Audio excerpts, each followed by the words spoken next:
Hello students, my name is Vinay and as we all know we are here to discuss about CAPF exam 2023. How we are going to prepare for this exam in the coming year. Now see, I definitely assume that you people are very serious candidates because you are here right now when there is 1 year to go for the exam. Actually many people do not understand the importance of this exam. You need to understand that if you really want to crack and you really want to become an officer, then you should start at least before 1 year to overcome all the hurdles regarding this exam. जिन लोगों को लगता है कि notification आने के बाद हम लोग प्रिपरेशन करेंगे या 6 महीने में कर लेंगे, either they are very smart or they have done already some or covered some syllabus. Genuinely अगर आप एकदम बेसिक से शुरू करना चाहते हो, इनफैक्ट इसके ऊपर जाके मैं कहूंगा अगर आपने ऑलरेडी 1 या 2 अटेम्प्ट देके रखे हैं फिर भी consistently preparation is the key to crack this exam. तो अभी से इसको शुरू करना is always the best way possible, right? So in today's lecture we are going to discuss everything about this exam, like syllabus क्या है, number of questions कैसे पूछते हैं, पैटर्न क्या है, कितने पूछते हैं, कहां से पढ़ना है, कैसे पढ़ना है, right? So we are going to discuss everything. Before going ahead with this video, I would like you to watch eligibility criteria video which is given in the description link. अगर आप वो वीडियो एक बार देख लोगे तो आप clear हो जाओगे कि जो भी क्राइटेरिया यूपीएससी ने देके रखा है, let that be what we can say height, eyesight, age, वहां आप फिट बैठ रहे हो कि नहीं बैठ रहे हो. If you are fitting in all those criteria then we can go ahead with this strategy. Okay, so without wasting your time, let's directly discuss how we are going to approach this exam and how we are going to make sure that we crack this exam. Now you need to understand you have got 1 year. Now see, this is you and this is assistant commandant, this is the Vardi, these are the 3 stars that you. So if you really want to reach this stage, बीच में क्या आ जाती है? Exam. उस exam के लिए preparation, और उसके लिए हमारे पास कितना टाइम है? 1 ईयर, राइट? सवाल ये उठता है, we are going to discuss everything, लेकिन सवाल ये है सिलेबस सेम है, रिसोर्सेस मोर और लेस कॉमन है, क्वेश्चन पेपर्स हमारे पास है, सब कुछ रिसोर्सेस, मीडिया, बुक्स और वक्त हमारे पास है. Then why is it that only few of you just can crack this exam and rest of you could not? The reason being मैं, मतलब बाकी सारी चीजें कांस्टेंट ही है. अगर हम बुक्स की बात करें वो भी एक जगह पे है, सारे रिसोर्सेज एक जगह पे है, टाइम भी आपका फिक्स है, सिलेबस आपको पता है, प्रीवियस ईयर क्वेश्चन पेपर्स आपके पास है. तो एक ही चीज जो अलग है वो है आप खुद. क्या मैं साल भर कंसिस्टेंट रह पाऊंगा? क्या मेरा लेवल ऑफ जो प्रिपरेशन है वो मेंटेन रहेगा या ऊपर नीचे जाएगा? ऊपर नीचे जाएगा ये तो ऑब्वियस बात है, नेचुरली कभी कभी अच्छा फेज होता है, कभी कभी हम डाउन हो जाते हैं, लेकिन जिसको हम बोलते हैं बाउंस बैक करना, वो अगर आप में क्वालिटी है तो आप डेफिनेटली इस एग्जाम को क्रैक कर सकते हो. और एक चीज मैं बोलना चाहूंगा, शायद वो थोड़ा सेल्फिश लगे लेकिन वो सच है, क्योंकि हमारे पास टाइम लिमिटेड है. अगर किसी मेंटर के गाइडेंस के अंडर हो, एक गाइडेंस अगर आपके पास है तो आपको पता है कब क्या कितने देर के लिए उसको करना है, किस तरह से करना है, देन आपके चांसेस बहुत ज्यादा बढ़ जाते हैं, राइट? तो वो सब तो ठीक है, हम उसके बारे में बात करेंगे, लेकिन सबसे इंपॉर्टेंट बात यह है you have got 1 year and you can become this with these 3 stars on your shoulder. But for that you need to prepare properly for this exam, क्योंकि आप में और इस वर्दी के बीच में बस ये एग्जाम है, और इस एग्जाम को अच्छे से प्रिपेयर कर सकते हैं हम, इसको ओवरकम कर सकते हैं. We have that ability. कैसे करना है देखते हैं. सबसे पहले समझना पड़ेगा एग्जाम का format. If you understand exams format then it will be much easier for us to understand कैसे करना है. तो सबसे पहले एग्जाम पैटर्न को समझते हैं. एकदम ब्रीफ और शॉर्ट में मैं रखूंगा, सिंपल बताने की कोशिश करूंगा. आने वाले जो साल भर में जो वीडियोज मैं आपके लिए लेके आऊंगा यूट्यूब पे, उसमें धीरे धीरे हम एक एक चीज पे डिस्कस करेंगे, लेकिन अभी शुरुआत कैसे करनी है उसके बारे में समझना जरूरी है.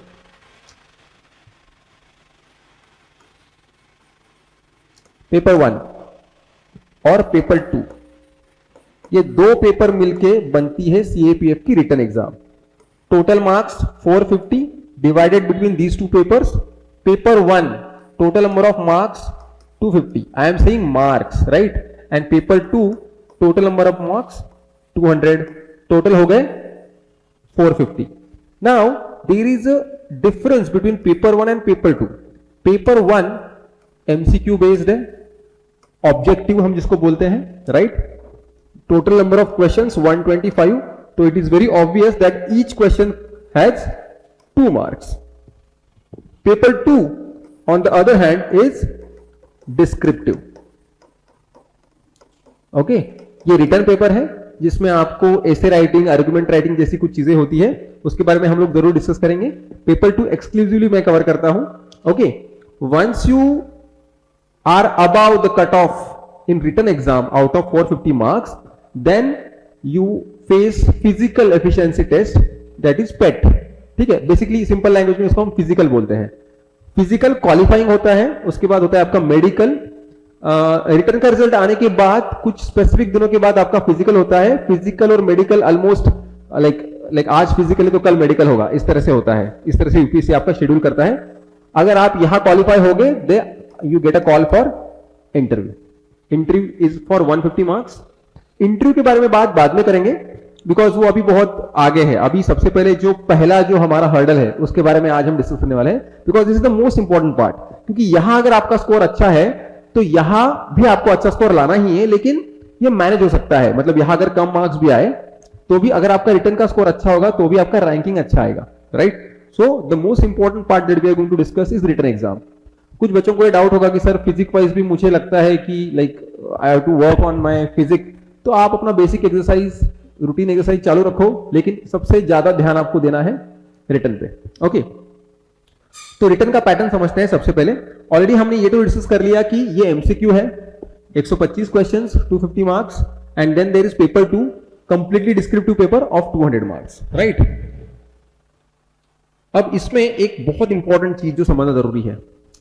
सबसे पहली बात, आपका एग्जाम जो है, जो आने वाला एग्जाम है, उसका डेट ऑलरेडी यूपीएससी ने डिक्लेयर कर दिया है, और ये बहुत सही चीज है, right? UPSC has already declared their time table, then why not me is making my own time table to prepare for the exam? Why I should wait for notification? Already अगर टाइम टेबल आ गया है, मुझे पता है exam इस दिन होने वाला है, सिलेबस पता है, तो मैं शुरू क्यों ना करूं? इसलिए आज का हमारा ये सेशन है जिसमें हम लोग डिस्कस करेंगे द स्ट्रेटजी, राइट? तो एक बात समझ लो, पेपर 1, पेपर 2, ये दो पेपर जो अभी मैंने आपको बोला, ये सेम डे पे आपका एग्जाम होगा, राइट? Same day. तो morning 10 to 12 you will be having your first paper 1. उसके बाद सेम डे 2 to 5 आपका पेपर 2 होगा. इवन दो आपके दोनों पेपर सेम डे होंगे and that is the end of your written exam, लेकिन याद रखना है कि जब आपका पेपर 1 में आप क्वालिफाइंग मार्क्स, या फिर जो एकदम सिंपल लैंग्वेज में अगर हम बात करें, अगर आप कट ऑफ जो यूपीएससी हर साल डिसाइड करती है उसको क्रॉस करते हो, तो ही, अगर आप पेपर 1 में कट ऑफ को क्रॉस करते हो तो ही आपका पेपर 2 चेक होगा. अदरवाइज यूपीएससी आपका पेपर 2 चेक नहीं करेगी. So it is important to understand, even though they conduct both the exams on same day, but still they will keep your paper 2 aside. First they will calculate your marks in paper 1.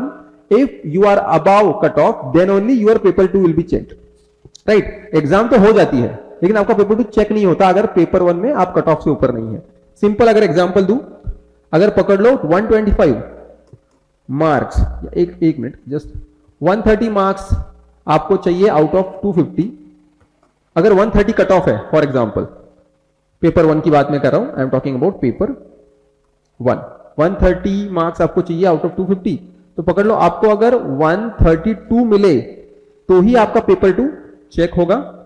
उसके बाद paper 2 में आपके marks calculate होंगे, पकड़ लो वहां आपको 80 marks मिले हैं, और फिर आपका टोटल यहां हो गया 212. अब इवन दो यू हैव 212, लेकिन दोनों पेपर का मिलके भी एक यूपीएससी बाद में कट ऑफ डिसाइड करती है, और अगर उसका कट ऑफ फॉर एग्जांपल 210 था तो आप कट ऑफ के ऊपर हो, इसलिए आपको फिजिकल का कॉल आएगा, राइट? तो पहली बात यह समझना जरूरी है कि सबसे पहले पेपर 1 का कट ऑफ अगर आपने क्रॉस किया तो ही पेपर 2 चेक होगा. पेपर 1 और पेपर 1 और पेपर 2 दोनों के मार्क्स मिलके आपका रिटर्न का कट ऑफ आएगा. जो कट ऑफ अगर यूपीएससी ने जो टोटल कट ऑफ डिसाइड किया है उसके ऊपर होगा तो ही you will be getting call for physical. दूसरा केस क्या हो सकता है, जस्ट फॉर योर इंफॉर्मेशन, पकड़ लो यूपीएससी का कट ऑफ है पेपर 1 के लिए 130, लेकिन यू गॉट 128 मार्क्स, तो आपका पेपर 2 जो है वो चेक ही नहीं होगा। पकड़ लीजिए अगर आपको पेपर 1 में 132 तो मिल गए और जो पेपर 2 है इसका कट ऑफ था 130, आपको मिले 132 और पेपर 2 में है आपको मिला 80, तो आपके टोटल मार्क्स हो गए 212। लेकिन यूपीएससी का खुद का पेपर 1 प्लस पेपर 2 का मिलके कट ऑफ अगर 215 है तो आप टोटल कट ऑफ में 215 से नीचे हो, इसलिए आपको फिजिकल का कॉल नहीं आएगा। ये इसलिए बार बार बता रहा हूं, यू नीड टू अंडरस्टैंड कि पेपर 1 क्वालिफाई करना जरूरी है ही, तभी आपका पेपर 2 चेक होगा, लेकिन पेपर 2 में अच्छे मार्क्स लाना भी जरूरी है if you really want to become an assistant commandant. क्योंकि पेपर 2 में अगर अच्छा स्कोर नहीं होगा तो पेपर 1 तो क्वालिफाई हो जाओगे, पेपर 2 चेक भी होगा, लेकिन रिटर्न के कट ऑफ में क्वालिफाई नहीं होंगे। हमारा टारगेट है in this 1 year to achieve 100+ marks in paper 2। Paper 1 में तो अच्छे मार्क्स लाने ही है, लेकिन पेपर 2 में भी 100+ स्कोर लाना, ये हमारा टारगेट है यहां एबीकेएस का, right. So this is what you need to understand. लेकिन इसमें एक बहुत बड़ा प्रॉब्लम क्या है, this is UPSC. UPSC actually goes for negative marking and that too 1/3 negative marking, right. UPSC goes for negative marking, that is 1/3। Let's me explain this in brief. पकड़ लीजिए, there are 10 questions out of which, like if you attempt all these 10 questions, out of विच अगर आपके 6 गलत हो गए, 4 सही आ गए, तो यूपीएससी इसके मार्क तो काटेगी ही, आपको 6 क्वेश्चंस के मार्क्स नहीं मिलेंगे। लेकिन as a punishment UPSC will also reduce 1/3 marks, या सिंपल लैंग्वेज में 6/3। तो 2 मार्क यूपीएससी विल कट, आपके यहां 2 मार्क्स काट दिए जाएंगे। कहां से काटेंगे, जो आपने कमाए हैं, जो 4 मार्क आपने कमाए हैं उसमें से ये 2 माइनस होंगे और आपका टोटल स्कोर कितना था out of this 10 question, 2 marks. I am not trying to terrify you people here, I just need to understand, I just want you people to understand कि यूपीएससी में नेगेटिव मार्किंग है और इसीलिए preparation का level, preparation का तरीका बदलना बहुत जरूरी है। यूपीएससी नॉर्मली अगर आप जब आपको थोड़ा मतलब अभी स्टार्टिंग है, जब आप धीरे धीरे actually previous year question paper देखोगे, पढ़ाई करना शुरू कर दोगे, तो आपको रियलाइज होगा कि यूपीएससी कैसे सवाल पूछती है। बार बार यूपीएससी ये सवाल पूछेगी कि नीचे गए दिए हुए ऑप्शंस में से which of the option is not correct, तो फिर बाकी सारे तीनों करेक्ट कौन से है पता होना चाहिए, कौन सा गलत है वो पता होना चाहिए। तो हर चीज का डिटेल स्टडी और बहुत सारे मॉक टेस्ट सॉल्व करना ये बहुत जरूरी है, तभी आप अच्छे से यूपीएससी क्रैक कर पाते हो। Because UPSC is not only about giving right answers, UPSC is all about making sure that you do not give wrong answers और those number should be very less. क्योंकि अगर वैसा करोगे तो जो मार्क्स आपने कमाए हैं वहां से भी आपका नुकसान होगा, क्योंकि वहां से भी मार्क्स काटे जाएंगे एंड देन आपका स्कोर इवेंचुअली कम हो जाएगा। This is all about paper 1 obviously, क्योंकि पेपर 1 ही एमसीक्यू है। ये जो सारा डिस्कशन मैं कर रहा हूं नेगेटिव मार्किंग का, this is only for paper 1। Paper 2 तो डिस्क्रिप्टिव है, right, so that is not applicable for paper 2, this is for paper 1। Eligibility के रिगार्डिंग एक अलग से वीडियो ऑलरेडी, जैसे कि मैंने आपको लेक्चर के स्टार्टिंग में बोला, नीचे डिस्क्रिप्शन के लिंक में दिया गया है, लेकिन फिर भी जस्ट फॉर दिस आइडिया, अगर सिर्फ एज की बात करते हैं, for general category it is 25 years, like below 25 years you should be in order to write this exam.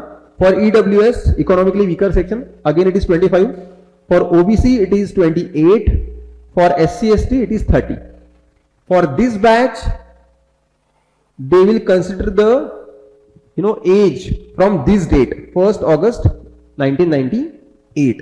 फिर भी मैं बोलूंगा स्पेशली जो हमने अलग से एक वीडियो बनाया है, प्लीज गो थ्रू दैट, तो आपको और एक आइडिया आ जाएगा। तो ये ओवरऑल हमने बात की एग्जाम का pattern, paper 1 paper 2 conducted on the same day, objective is paper 1, descriptive is paper 2, negative marking is there in the paper 1। Paper 1 qualify होता है तो ही पेपर 2 चेक होगा।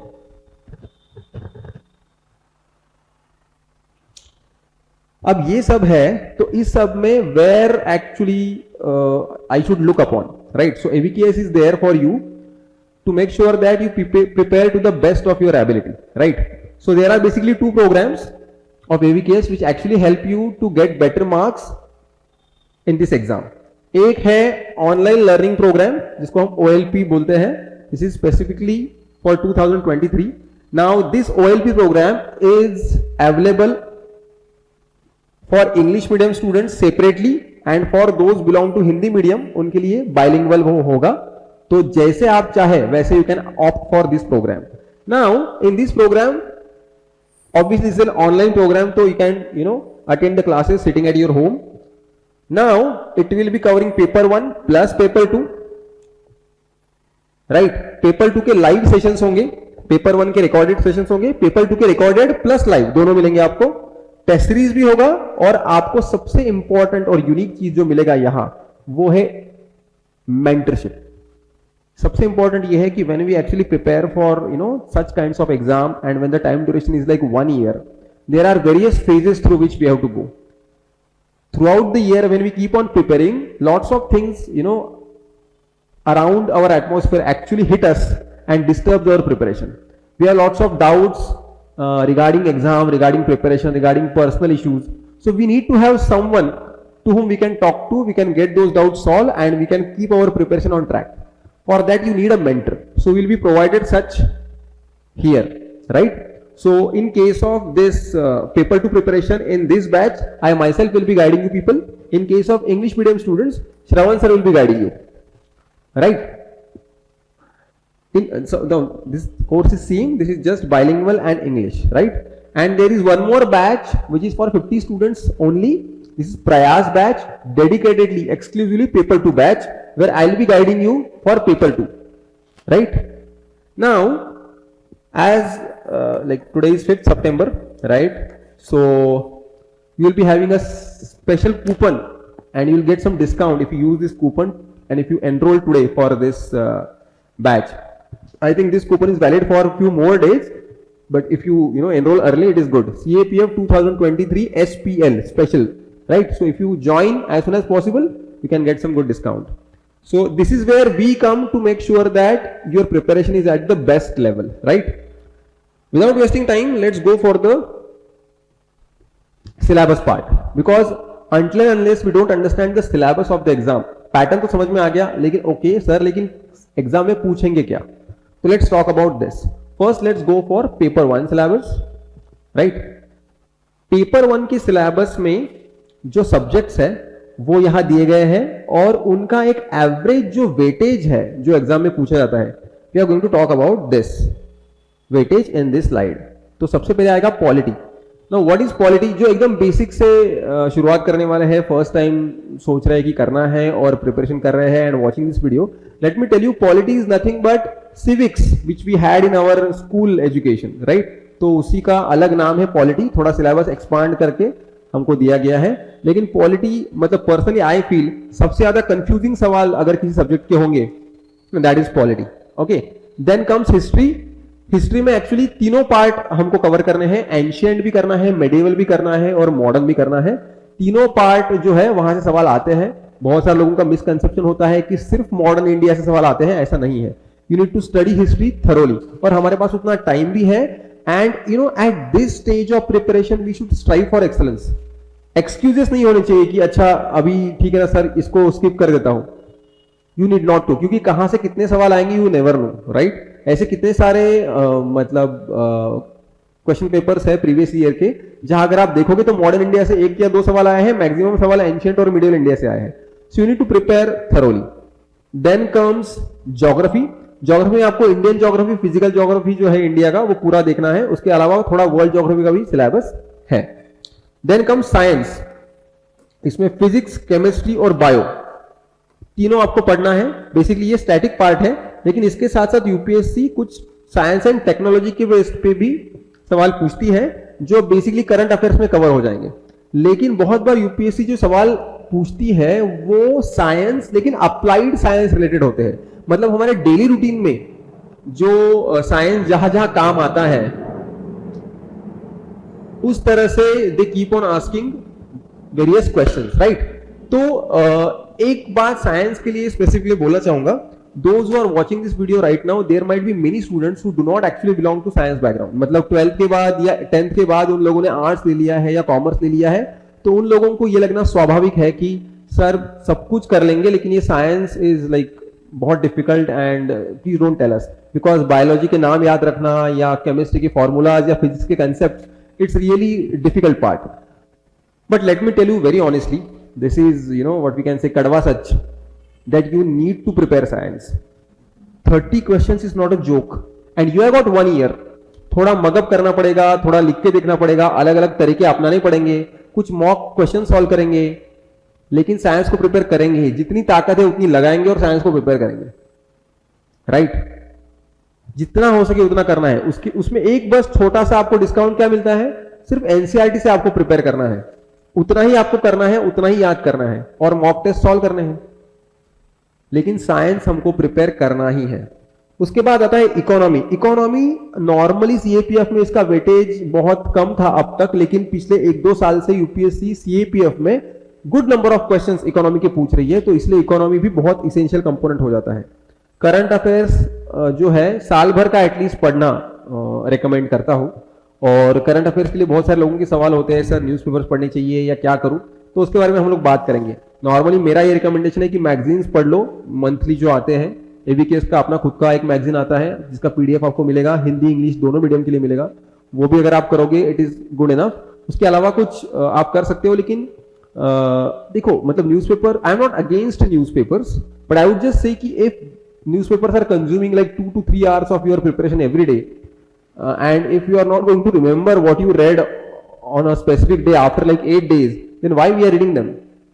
So concise जो notes है उनको ठीक से पढ़ना और बार बार रिवाइज करना इज ऑलवेज बेटर, क्योंकि न्यूज़पेपर हम वापस खोल के देखते नहीं है, उसको रिवाइज नहीं करते, तो इसलिए थोड़ा सा ये चीज समझना जरूरी है.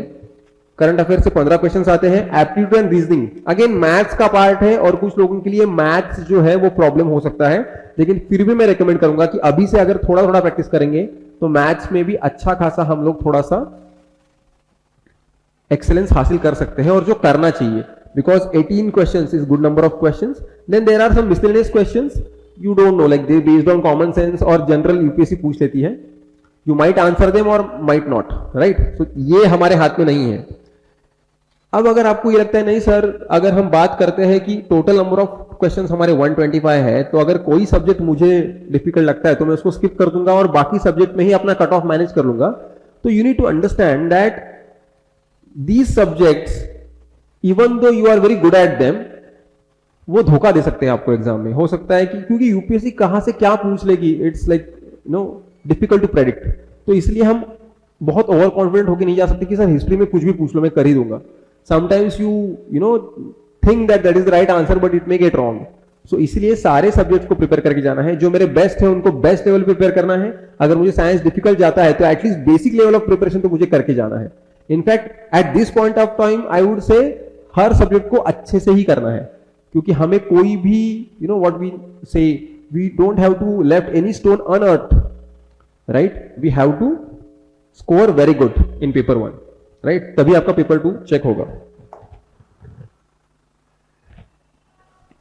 अभी पेपर 2 का सिलेबस देखने से पहले ये जो है ये बेसिकली जो 2022 मतलब दिस ईयर जो एग्जाम कंडक्ट हुआ उसमें एक्चुअल नंबर ऑफ क्वेश्चंस जो पूछे गए उसका लिस्ट यहां पे है. जैसे कि हमने अभी देखा कि like for example on an average polity के 15 सवाल पूछते हैं. इस साल पॉलिटी के कंपैरेटिवली कम सवाल पूछे. Number of questions are 11. In case of history 18. In case of science, as we have already discussed, 28 questions. Every year they ask 28 to 30 questions from science. So you have to prepare science. Then comes current affairs, 19 questions. A good number of questions. Economy, as I told you, they are slowly increasing the number of questions in economy. So they have asked 10 questions. Then comes arithmetic and reasoning, जहां से 15 सवाल आए हैं. Geography से इस साल number of questions were very good. 20 questions they asked from geography. Now ये जो डिफिकल्टी लेवल है वो अभी शायद आपको पूरी तरह से समझ में नहीं आएगा, क्योंकि आप में से बहुत सारे लोगों ने शायद पुराना क्वेश्चन पेपर देखा ही नहीं है, या फिर आपने क्वेश्चन पेपर देख भी लिया तो भी आप कंपेयर कैसे करोगे? For that you need to start studying, you need to compare और you need to study previous year question papers of like 4, 5, 6 years. Then you will come to know कि ओके इजी था, moderate था, difficult था. लेकिन कम से कम आप एक बार weightage भी अभी समझ लो तो भी अभी के लिए उतना काफी है. Now let's discuss the syllabus of paper 2. Okay, so if we talk about paper 2, now this is the part where actually I am more interested because I myself deal with paper 2, right? तो इसमें क्या क्या आपको पूछा जाएगा exam में? They will be asking you about essays, then comes argument writing, report writing, précis, comprehension and grammar. ये 6 section है, राइट? ये सिलेबस भी है और ये क्वेश्चंस भी है, right? So what they will do, paper 2 में नॉर्मली क्या होगा, 6 ऐसे पूछेंगे. They will ask you, they will give you 6 topics out of which you are supposed to write 4. Then there will be 2 arguments, compulsory 2 ही देंगे, 2 ही लिखने हैं. ऐसे के अलावा आपको एक भी ऑप्शन एग्जाम में नहीं मिलेगा. सिर्फ ऐसे में आपको 6 टॉपिक्स मिलेंगे out of which you have to write 4. और ऐसे is the only question in which you can write in your medium, either Hindi और इंग्लिश. उसके बाद के जो सारे सवाल हैं compulsorily you have to answer only in English. This is done deliberately because UPSC wants you to at least have the basic knowledge of English. When you want to become an officer, at least आपको English में basic communication जो है वो आना चाहिए, और इसलिए UPSC ने जानबूझ के ऐसे छोड़ के बाकी सारे क्वेश्चन जो है वो आपको इंग्लिश में ही अटेम्प्ट करने हैं. और इसलिए मैं आपको बोलना चाहूंगा अगेन, वंस अगेन, जो हिंदी मीडियम स्टूडेंट्स हैं उनको यहां थोड़ा सा ज्यादा मेहनत करने की जरूरत है. उनको 2 लेवल पे काम करना है. एक तो लेवल है कि लैंग्वेज जो है उसके साथ लड़ना है, और दूसरा कंटेंट के साथ लड़ना है. वेयर एज जो इंग्लिश से कंफर्टेबल स्टूडेंट्स हैं उनको सिर्फ कंटेंट वाला झगड़ा करना है, बट हिंदी मीडियम वालों को लैंग्वेज के साथ भी फाइट करना पड़ेगा, और इसलिए अभी से शुरुआत करना इज मच बेटर स्ट्रेटेजी. तो बाद में आपको पूछते हैं 2 आर्ग्यूमेंट्स, वो लिखने के बाद आपको पूछेंगे 2 रिपोर्ट, राइट? फिर एक प्रेसी होगा और एक कॉम्प्रेशन होगा, और कुछ ग्रामर के क्वेश्चंस होंगे around 15 to 20 single line questions होते हैं वो. और इन सब के लिए आपको वक्त मिलता है 3 घंटा. मार्क्स है टोटल 200. हमको स्कोर करना है 100 से ऊपर. नॉर्मली एवरेज बंदा जो है वो 85-90 के आसपास जाता है, राइट? लेकिन हम लोगों का टारगेट ये है कि हमको 100 से ऊपर पेपर 2 में स्कोर करना है, और उसके लिए हमको अभी से मेहनत करना है. वो कैसे कैसे करना है वो साल भर में मैं आपको बताऊंगा, right? So this is all about the paper 2 syllabus.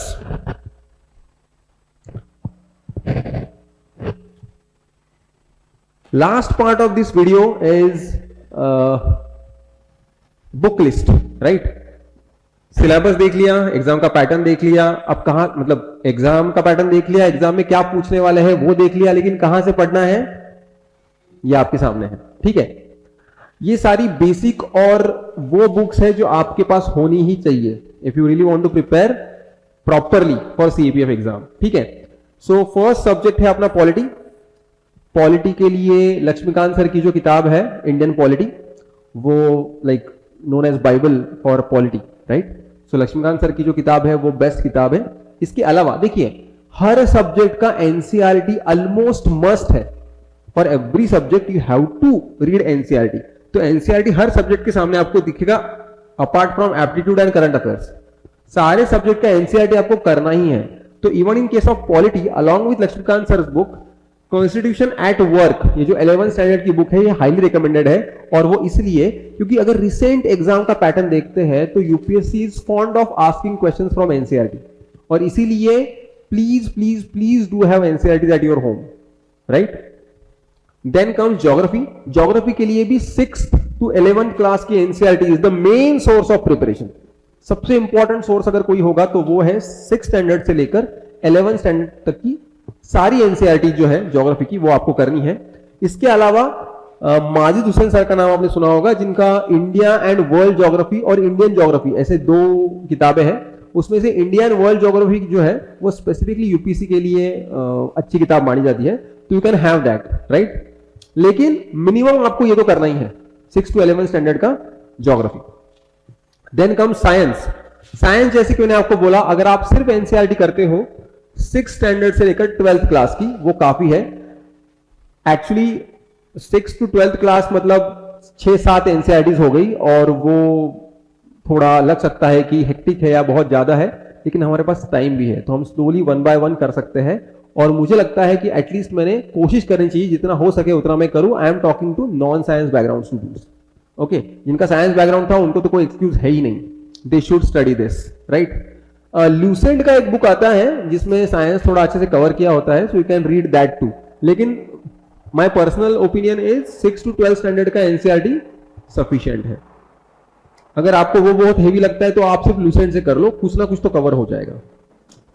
लेकिन कभी भी एनसीईआरटी से पढ़ना इज अ बेटर ऑप्शन, क्योंकि एनसीईआरटी ना बहुत सही तरीके से एक्सप्लेन करता है चीजों को, right. So reading NCERT is a wonderful thing.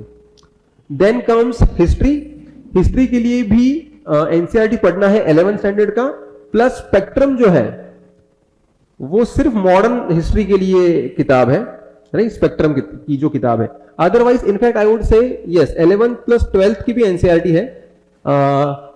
मैं एक चीज बोलना चाहूंगा, when it comes to history 11th और 12th की जो नई एनसीईआरटीज है वो आपको पढ़नी है, क्योंकि रिसेंट टाइम में देखा गया है कि यूपीएससी नई एनसीईआरटी से मैक्सिमम सवाल पूछ रहा है, राइट। क्योंकि स्पेक्ट्रम जो है वो सिर्फ मॉडर्न हिस्ट्री कवर करेगा। एक्चुअली एंशियंट और मिडिवल के लिए पुरानी एनसीईआरटीज भी बहुत अच्छी है, राइट। और नई एनसीईआरटी जो है 11th-12th की वो भी प्लीज आपको पढ़नी है। When we talk about economy, exclusively NCERT, उसके अलावा कुछ नहीं करना है। बस 2 standard 11th and 12th standard की एनसीईआरटी पढ़ते हैं तो हमारा इकोनॉमी अच्छी तरह से कवर हो जाता है। इकोनॉमी की कुछ कंसेप्ट थोड़ी सी टेढ़ी मेढ़ी है, कॉम्प्लिकेटेड है, लेकिन शांति से बैठ के पढ़ेंगे, थोड़ा सा क्यूरियोसिटी से पढ़ेंगे, गूगल करेंगे और थोड़ा सा समझ लेंगे। अगर if you have a teacher of economics, अगर आप क्लास ज्वाइन करते हो तो you don't have to worry, because आपको फिर अच्छे से पढ़ाया जाएगा। अगर आप खुद से पढ़ाई कर रहे हो तो थोड़ा सा आपको इंफॉर्मेशन और कलेक्ट करना पड़ेगा, चीजों को समझना पड़ेगा, but you need to understand because they keep on asking about some curve and graphs and such things in economics. Then comes aptitude and reasoning. Actually R S. Sharma से लेकर कोई भी किताब जो है, बहुत सारी किताबें आती है अलग अलग पब्लिकेशंस की, है ना, अरिहंत की है, स्पेक्ट्रम की है, टीएमएच है, तो you can go for any of them. मैं तो रिकमेंड ये करूंगा कि नॉर्मली पहले तो प्रीवियस ईयर क्वेश्चंस ले लो, उनको देखो कि भाई ओके क्या पूछा गया है, कैसे कैसे सवाल पूछे गए, based on that you can prepare, right. लेकिन you must prepare maths. Then comes current affairs. Current affairs is very controversial topic, like when we talk about India, lots of things happen even in one day, right? तो कौन कौन सा पढ़ना है, कौन कौन सा नहीं पढ़ना है, यूपीएससी कौन से एंगल से पूछ रही है, वो समझना थोड़ा मुश्किल है इनिशियल फेजेस में। जब आप धीरे धीरे करंट अफेयर्स को फॉलो करते हो, मैगजीन्स रेगुलरली पढ़ते हो, तो आपको धीरे धीरे अंदाजा आ जाएगा कि एक्चुअली आपको करंट अफेयर्स में क्या करना है। और करंट अफेयर्स के लिए और एक बहुत बड़ी अप्रोच ये है कि बहुत सारे मॉक टेस्ट आपको देना है, तब जाके आपका अच्छा होल्ड करंट अफेयर्स पे आएगा। इतना सब कुछ मैं आपको बोल रहा हूँ एट अ स्ट्रेच, एंड शायद आप लोगों को लग रहा होगा ठीक है हाँ कर लेंगे, अभी बहुत इनिशियल फेज है, इसलिए बहुत सारी चीजें शायद आपको पता नहीं है। I am talking to those who are actually watching this for the first time and they are preparing for this exam for the first time, right. But still I would like to tell you कि as slowly you will actually start preparation, I would recommend under the guidance of someone, it will be मतलब स्लोली आपको धीरे धीरे चीजें समझ में आ जाएंगी और आपको पता चल जाएगा मैं अभी क्या बात कर रहा हूं, राइट। तो धीरे धीरे आपको वो चीजें समझ में आ जाएगी। सो this is about the books, right. तो अभी हम लोगों ने क्या कर लिया है, अभी हम लोगों ने बात कर ली है एग्जाम का पैटर्न क्या है, हम लोगों ने बात कर ली है कि सिलेबस क्या है, और हम लोगों ने ये भी देख लिया कि उस सिलेबस को हमको कहां से कवर करना है। The only portion that remains, which is the most important part, is how to execute, कैसे actually उसको करना है, right? So we will be discussing that part in the upcoming video, right? Where we will be actually discussing how to execute, right? How to execute 1 year plan for CAPF 2023 preparation. तब तक इन चीजों को ठीक से समझ लो, इन किताबों को खरीद लो, right. And then I will be discussing, and this video will come soon. Basically 2 parts में ये वीडियो बनेगा, इसमें पहला पार्ट में ये आएगा, सेकंड पार्ट में I will be discussing the execution of this whole stuff, right. And then it will be more clear to you कि कैसे एक्चुअली करना है, ठीक है। So I will be seeing you in the next video, and then will be discussing how to actually execute this syllabus, okay. Thank you.